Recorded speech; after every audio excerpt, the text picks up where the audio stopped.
Et bonjour pèlerine, bonjour pèlerin. On est le 13 mars 2025.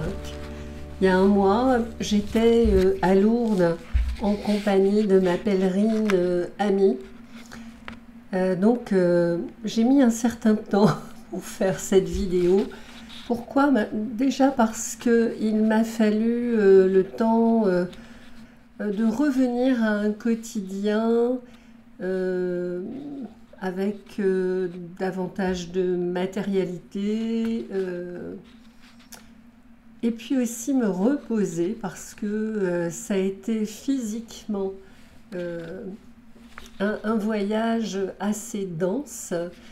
J'ai beaucoup marché et on a beaucoup marché. Et justement marcher alors que pour moi c'était pas forcément simple parce que j'avais un souci à cet endroit-là. Et puis j'avais aussi envie de prendre un petit peu de recul. J'avais envie de faire cette vidéo sur l'histoire des tisseuses. Et puis surtout, Étienne Grobler m'a renvoyé donc son PDF pour son deck sur Marie-Madeleine. Et donc j'ai commencé à le traduire de manière assez intense. Et là j'en suis, en fait, j'ai traduit, mais vraiment dans la dentelle, les majeurs. Et puis la première suite du deck, il m'en reste encore 3. Donc la mise en page pour ces 3 suites est faite. Et la traduction également, mais il faut voilà, que je fasse maintenant de la dentelle avec ce que j'ai traduit. Ça veut dire de la relecture et puis surtout du croisement de plusieurs logiciels pour être vraiment en phase avec le sens qu'elle a souhaité donner. Donc je pense que je peux y arriver pour fin mars. Donc c'est la date, je crois, à partir de laquelle elle va commencer à envoyer les decks. Elle m'a envoyé une version avec les photos pour chaque arcane, une photo de la carte. Donc je vais bien sûr respecter ça et je vais également faire une version, je pense, sans les photos, en les lui donnant toutes les deux, afin que s'il y a des personnes qui veulent imprimer, mais pas forcément en couleur, parce qu'il y a effectivement, je sais plus, 200 à 300 pages, et donc ça coûte très cher, hein, la couleur, donc ça permettra pour celles qui ne veulent imprimer, ou ceux qui ne veulent imprimer qu'en noir et blanc, de garder la version avec photo pour l'ordi ou le téléphone, pour celles qui utilisent ce mode de lecture. Voilà, donc beaucoup de travail. Et donc en fait, quand on plonge comme ça dans quelque chose, eh bien c'est moins simple de, comment dire, de restituer l'énergie dans laquelle on a été pendant ce pèlerinage. Voilà. Alors, ce pèlerinage, en fait, par rapport à ce pèlerinage, ce dont je me souviendrai toujours, c'est la joie enfantine que nous avons partagée, mon amie pèlerine et moi, avant ce pèlerinage d'abord. Et cette joie enfantine, elle était extraordinaire dans l'échange et puis dans le ressenti.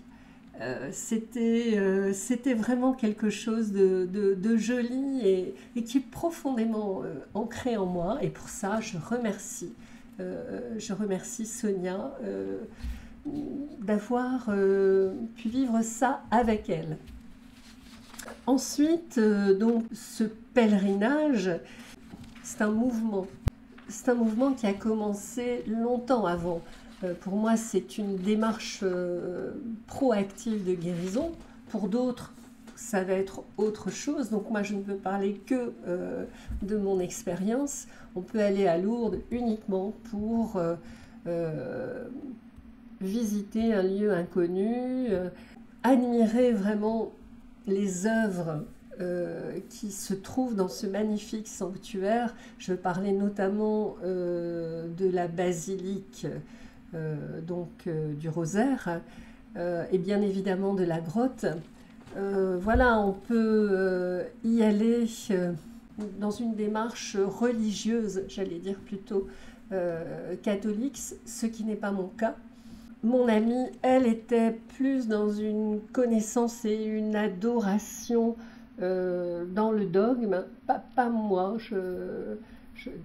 Non, définitivement non, je ne suis pas catholique dans l'âme. C'est-à-dire que je suis pas prête à suivre tous ces dogmes, je suis pas d'accord avec certaines prises de position, certains événements, etc. Mais j'aime faire église. Et ça a été aussi un des aspects de mon voyage.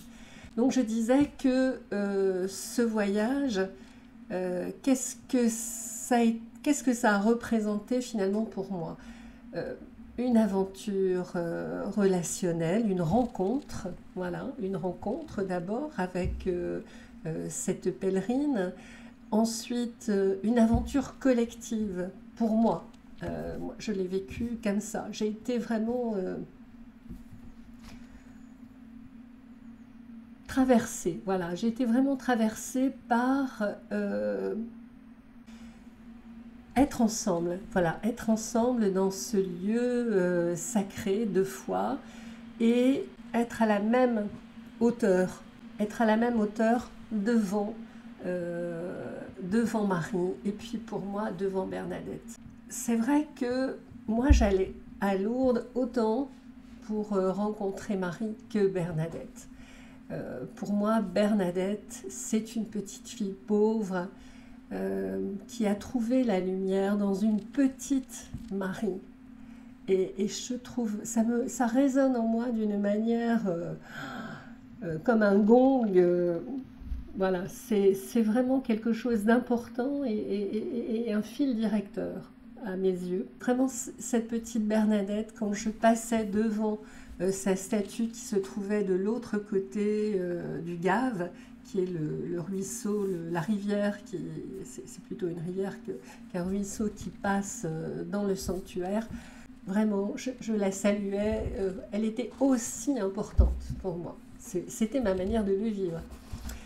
Voilà, et puis ça a été aussi, bien sûr, une aventure personnelle, un voyage personnel, une mise en mouvement qui remonte à maintenant plusieurs années, avec une série d'événements qui ont donné lieu à une maladie, une maladie qui, elle-même, a suscité une guérison. Alors, est-ce qu'il faut une maladie pour être guéri, peut-être, quand on n'est pas en contact, quand on n'honore pas son propre sanctuaire. En ce qui me concerne, initialement, c'était donc une démarche proactive de guérison qui partait en fait de la confrontation à la maladie et à la prise de conscience à la fois de la nécessité vitale de guérir et qui commence en fait par l'intuition. L'intuition et ce fil d'Ariane, enfin, que moi j'ai gardé dans la main, ce petit fil doré invisible, avec mon âme profonde. Dans ce mélange d'intuition, de liens sacrés, c'est un lien qui traverse l'espace et le temps. Dans ce lien-là, avec une partie de moi, et puis la compréhension que ces événements, que ma vie ne se résume pas en fait à la matérialité dans laquelle je vis, et que cette vie, elle est inscrite dans quelque chose de plus large de plus rayonnant, qui sont mes besoins, mes désirs, ma reliance au sacré, à l'intemporel, à l'énergie du vivant. Et en fait, c'est cette grâce-là qui m'a poussée sur le chemin. Donc c'est vraiment quelque chose pour moi, hein. Pour certains, c'est un voyage de 500 km, point barre. Pour moi, c'est un voyage qui a commencé il y a longtemps et qui m'a poussée sur ce chemin-là, dans la rencontre avec cette pèlerine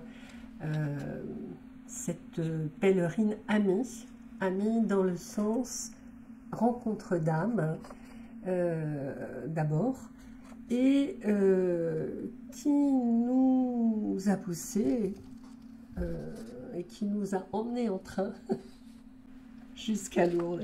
Alors c'est vrai que cette pèlerine, dont je ne donnerai pas le nom par souci, ni le prénom par souci de discrétion pour elle, elle l'a vécu d'une manière tout à fait différente. Elle en est ressortie tout à fait différemment. Donc voilà, on a tous, bien sûr, des ressentis différents. Alors déjà, je voudrais vous dire comment ça s'est passé concrètement pour nous en fait. On est arrivé en train dans cette petite gare de Lourdes. Donc bon, on avait choisi le voyage en train pour les personnes qui voyagent léger. C'est bien, voilà. Et puis on nous a transportés dans des taxis au petit couvent. Et je vous donne ce tuyau dont j'ai pu bénéficier grâce à la connaissance de ma copine pèlerine.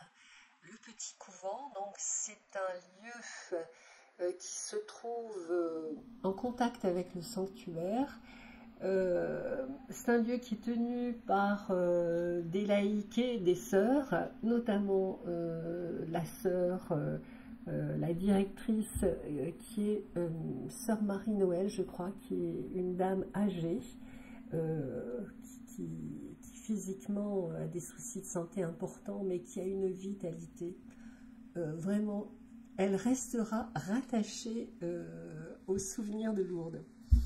Elle a une vitalité, comment dire, de petite fille, une vitalité un peu coquine comme ça, que j'aimais beaucoup. Et puis très perspicace, ancienne éducatrice. Et donc, un endroit vraiment très agréable, où il y a beaucoup de sérénité et de gaieté. Une hôtellerie vraiment super, très simple, mais vraiment géniale. Et puis, un prix de journée, pension complète, qui est vraiment extraordinaire, qui défie toute concurrence. Et ça, c'est important aussi, hein, quand on n'a pas forcément beaucoup de sous. Et puis, c'est un lieu qui va avec le sanctuaire, parce que les gens qui vont là, ce sont des gens qui sont dans cette quête, dans une quête, qu'elle soit religieuse ou autre, et qui partagent aussi ça dans ce lieu. Donc c'est vraiment agréable comme lieu de vie. Et c'est un lieu qui est à l'extérieur de la ville, donc on est vraiment coupé, entre guillemets, de la vie quotidienne classique qu'on peut avoir en dehors de ce moment-là. Et ce lieu, je vous disais qu'il est relié au site, et on accède au site, en fait, par un petit chemin qui traverse le jardin du petit couvent. Et là, il y a plusieurs portails à ouvrir et à refermer pour accéder au site du sanctuaire. Et ce rituel, c'est devenu un rituel qui avait beaucoup de sens pour moi, de passer par ces portes qu'on ouvre et qu'on referme. Donc c'était vraiment symboliquement déjà une entrée particulière sur ce site. Hein, on ne rentrait pas par ces grandes entrées là où il y a beaucoup de monde, etc. Et ce que je voulais vous dire aussi, c'est que c'est important aussi de choisir la période de l'année. Nous, on est allé sur le sanctuaire pour la fête des apparitions de Bernadette. Donc pour moi, c'était vraiment aussi honorer Bernadette. Et il n'y avait pas trop de monde. Hein, donc comme c'était à la fin de la semaine, il n'y avait pas trop de monde. Donc il faut aussi choisir son moment. Parce que au moment de la fête de l'apparition de l'Immaculée, il y avait beaucoup plus de monde. Et c'était aussi agréable, mais ponctuellement, pour moi. C'est-à-dire qu'il y avait énormément de monde. Il y avait plein de gens qui chantaient donc pour le défilé de la Vierge.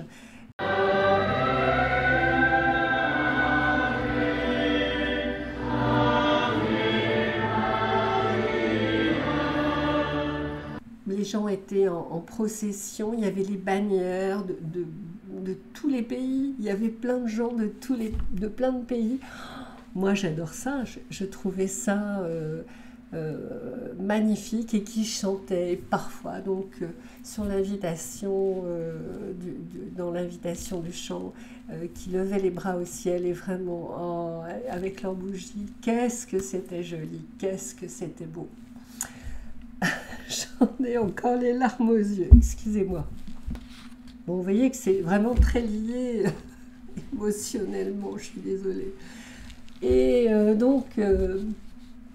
oui, donc il faut aussi bien choisir son moment. Parce que là, je crois qu'actuellement, il y a un peu plus de monde, mais moi, je choisirais plus cette période, je crois, parce qu'on est plus dans le printemps. Et puis l'automne aussi, où on m'a dit qu'il y avait moins de monde. Voilà, et donc, arrivé sur le sanctuaire, j'essaie de suivre mon fil directeur.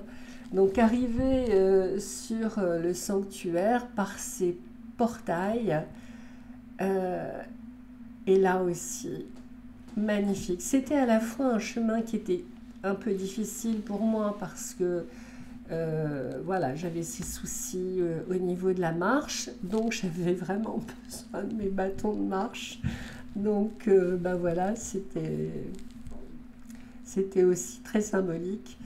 Et on descendait en fait un petit chemin qui longeait le Gave où j'ai pu voir donc les cormorans, mes amis les cormorans que je vois dans les marais de Charente-Maritime, aussi les vols d'aigrettes. Voilà, il y avait cette nature comme ça très présente avec le bruit de l'eau. Ça, je me souviendrai aussi, le bruit de l'eau. Et puis ce petit chemin qui serpente et qui nous fait arriver dans le sanctuaire côté grotte. Alors moi, la grotte, bien sûr, c'était le lieu que je fréquentais le plus. J'adorais ça. J'adorais aller le matin, donc à la messe, dans la grotte. Et j'étais à la fois présente dans ce moment, dans l'émerveillement en fait de ce bel endroit, et puis aussi, comment dire, transportée des centaines d'années avant, en voyant, entre guillemets, cette petite Bernadette trouver la lumière dans la grotte, sortant de la grotte. Et vraiment, je trouvais ça... Enfin, moi, j'ai trouvé ça magique, quoi. Ça a été mon ressenti à moi. Et puis, ce que j'ai beaucoup aimé, toutes ces journées, c'était chanter ensemble. Oh, qu'est-ce que c'est chouette. Vraiment, moi j'adore ça. Même si je connaissais pas en fait toutes les paroles, parce que bon, voilà, je suis pas, j'ai une éducation catholique, bien sûr, et je suis baptisée.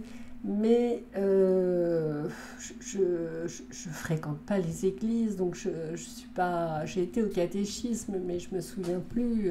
Voilà. Bon, je connais mes prières principales, mais voilà.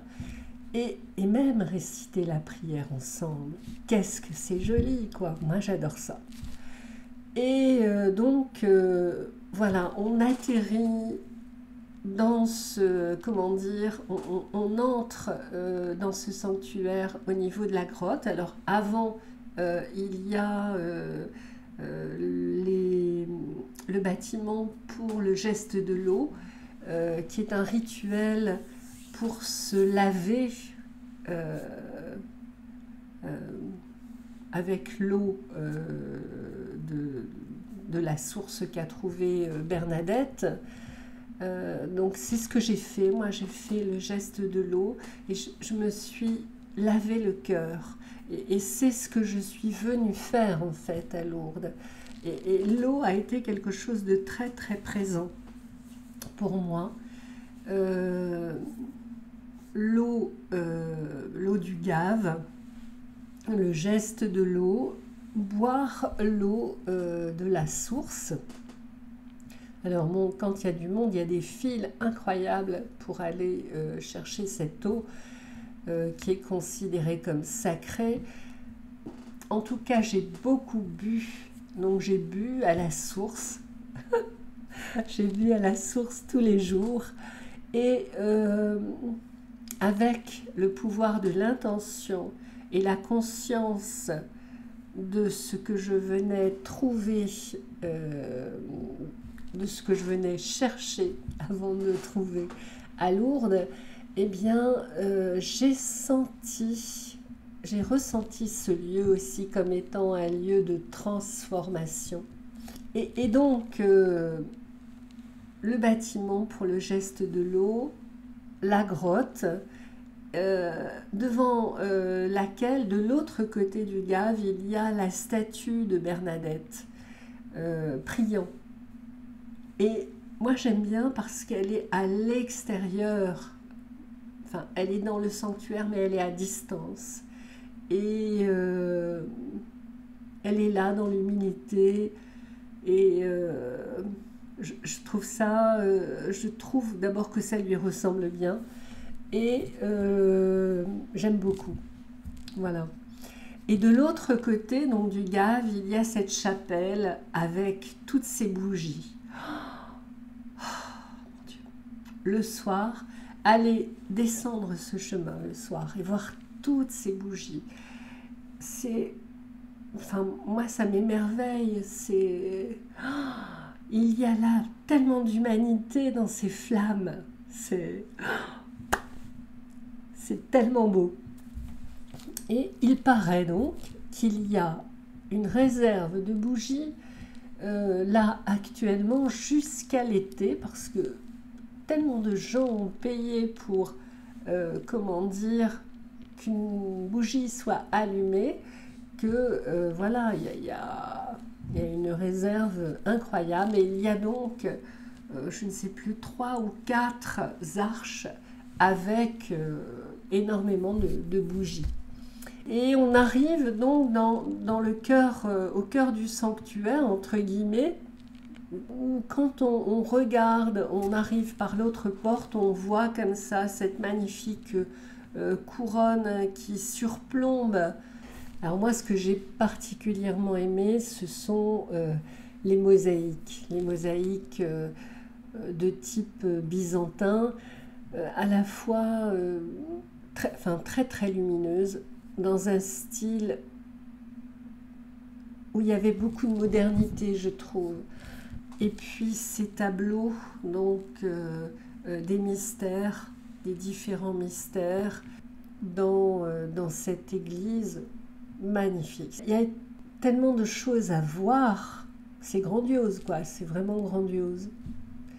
Et puis un peu plus loin sur gauche, il y a ce qu'on appelle la chapelle de la Réconciliation. C'est un endroit très particulier. Moi, je suis allée 2 fois dans la chapelle de la Réconciliation. En fait, c'est un endroit, j'adore ce nom, la chapelle de la Réconciliation. C'est un endroit où on va se confesser. Bah oui, c'est un endroit où on va se confesser. Bon, moi, ce que j'ai aimé là-dedans, c'est l'idée de, c'était plus qu'une idée, c'est être accueilli dans l'amour inconditionnel. Voilà. Et être aimé comme ça, être aimé en tant que tel, et profondément aimé. C'est quelque chose de très lumineux, de très enveloppant. Et j'ai trouvé ça, mais vraiment incroyable. Alors, pourquoi j'y suis allée 2 fois? Parce que la première fois, j'y suis allée, en fait, c'est un lieu où il y a des bancs comme ça, des petits bureaux de chaque côté, donc ça fait un peu administratif. Donc, moi, la première fois, ça m'a quand même beaucoup perturbée. Et puis, donc chacun s'assoit, et puis une porte s'ouvre et on rentre, on ne sait pas qui on va voir, etc. Et puis, c'est une espèce de bureau coupé en deux avec une vitre. Et puis, il y a un siège où on peut se mettre à genoux devant la vitre. Et puis, de l'autre côté, il y a un prêtre, un ministre du culte. Moi, la première fois, j'y suis allée comme ça, sans trop avoir réfléchi. Donc, le prêtre que j'ai rencontré d'abord, c'était quelqu'un d'emblée avec qui j'ai pas accroché. Alors, comment expliquer ça? Voilà, je n'ai pas forcément envie de l'expliquer là maintenant.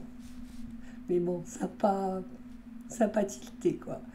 Et donc, voilà, il m'a demandé ce que je venais chercher et devant mes hésitations, il m'a demandé si j'étais catholique et je lui ai dit que je ne savais pas trop si j'étais catholique. Il m'a embarqué en fait dans un monologue sur les ministres du culte, sur l'Église et tout ça et tout ça. Bon, alors là, je me suis retrouvée tout à fait perdue. Et puis, à la fin, il m'a dit, bon, vous êtes pardonné, 4 Je vous salue Marie sera votre pénitence. Alors là, vraiment, là, ça m'a achevée. Parce que, pour moi, c'était inconcevable qu'une prière soit une pénitence, quoi. Voilà, là, ça a été vraiment la mauvaise rencontre, mais c'était signifiant, voilà. C'était ce que l'univers m'envoyait. Donc, bon. Alors, j'ai quand même été assez déstabilisée par cette expérience, mais heureusement, ma pèlerine amie qui était là m'a dit, et Marie-Noël, sœur Marie-Noël, donc la directrice du petit couvent, m'a dit, mais c'est dommage que vous ne m'en ayez pas parlé et que je vous aurais indiqué, voilà, compte tenu de votre situation, plutôt tel ou tel prêtre avec qui vous auriez eu plus ou moins d'affinité. Et ça, je trouve que c'est intéressant à savoir. Demander conseil aussi à quelqu'un comme ça qui sait. Et en fait, le lendemain, je suis retournée, nous sommes retournés à la chapelle de la Réconciliation car j'ai été reçue donc par le prêtre qui s'appelle Père Emmanuel. Quelle rencontre! C'est ça aussi, c'est les rencontres qu'on peut faire, quoi. Hein. Et donc, l'univers m'a envoyé Père Emmanuel. Et alors, mais quelle joie de rencontrer, quel bonheur de rencontrer ce monsieur, ce prêtre, à qui j'ai raconté en toute honnêteté ce qui s'était déroulé dans ma vie à un certain moment, et ce que ça me faisait, et ce que je venais chercher, comment dire, ce que je pouvais faire. Voilà. Et donc il m'a écouté, mais très très attentivement. Père Emmanuel, c'est un prêtre camerounais, je crois. Et pour moi, ça a été important parce que c'est pas quelqu'un qui est inscrit dans le catholicisme occidental au niveau de la culture. C'est quelqu'un qui dépasse, comment dire, qui a une vision plus large, de fait, une générosité, une humilité. Oh là là, vraiment. Il y a eu un échange entre nous extrêmement vivant, extrêmement bienheureux. Quand il m'a béni en disant ces paroles liées au rituel, à la fin, je me suis sentie transformée, vraiment. J'étais heureuse, je me suis sentie libérée, voilà, libérée. Et que quoi qu'il advienne ensuite, moi, j'avais fait un bout de chemin, un chemin qui était un chemin d'amour, qui remplissait ma vie de cet amour, mon regard, mon cœur, et ça changeait tout, en fait. Alors, en fait, si je prends du recul et que je me dis qu'est-ce que j'ai trouvé à Lourdes, qu'est-ce que j'ai été faire déjà, j'ai été laver mon cœur, vraiment, avec cette eau, ce féminin divin. J'ai libéré l'espace de mon cœur. Voilà, j'ai été dans cet espace-là. C'est une confrontation qui est douloureuse, hein. C'est pas simple, hein, mais c'est quelque chose de sincère et qui vous amène sur un chemin sur lequel vous saviez pas que vous iriez et qui est un chemin, pour moi, un chemin de joie. Moi, je l'ai ressenti comme ça. D'autres personnes ne le ressentent pas nécessairement comme cela. Donc, je dirais qu'à Lourdes, je l'ai noté parce que c'est important et j'avais envie de vous le restituer exactement, quoi. Donc, à Lourdes, j'ai pu affronter mes démons dans la bienveillance et l'amour inconditionnel avec l'eau de Marie. J'ai lavé mon cœur et j'ai fait un voyage de pardon. C'est ça que j'ai fait en fait, moi. J'ai fait un voyage de pardon pour moi et de pardon pour d'autres personnes. Penser mes blessures avec Marie-Christos. Marie-Christos, dans la vision à laquelle j'adhère, en fait, d'Étienne Grobler, c'est une approche du sacré qui dépasse le cadre d'une religion. C'est une confluence de dévotion qui vous ramène à la source pour finalement libérer tout le château endormi. Voilà ce que je suis capable, moi, de vous dire par rapport à ce pèlerinage. Je ne sais pas si ça peut être utile à quelqu'un. Voilà, en tout cas, je le partage très sincèrement. Donc, à bientôt, pèlerines, pèlerins de l'espérance.